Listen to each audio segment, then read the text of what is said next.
Oh, with a political agenda too. I mean, I'm sure there are examples of that. But again, when you're talking about rebelling against things like that, you're talking about trying to upend the stereotypes of the opposite. I mean, basically you're saying a non-feminist book would be a woman who is lesser than a man. Or, yeah? The Congress, I mean, no, we have a good comment over here.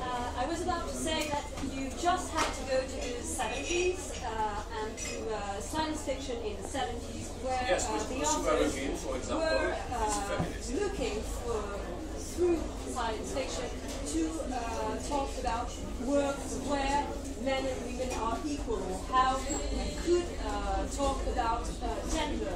For example, Ursula Le Guin, the left hand of the night. So indeed it's socialist Which is and about feminist. fairness, about being both genders, etc., etc.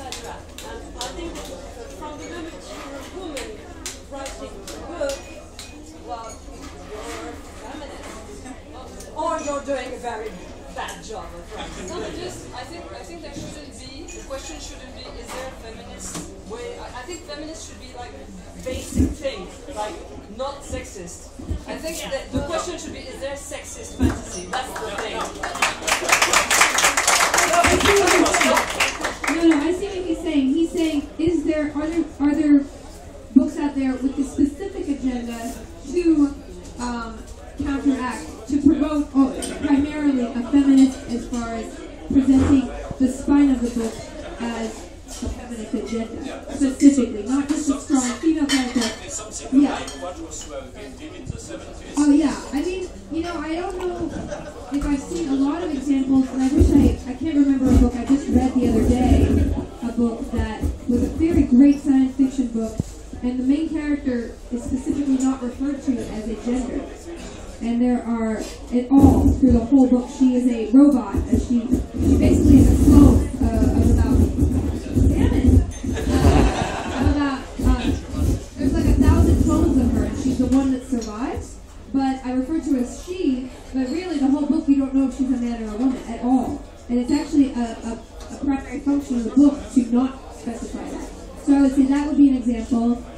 There's an author named Sherry Tepper, who I love, and she had a couple books, I think A Gate to Women's Country, which is about a city of only women, and that had a lot of the dynamics between men and women and power in it. So there are some, I don't know of any urban fantasy books that necessarily do that though, which is...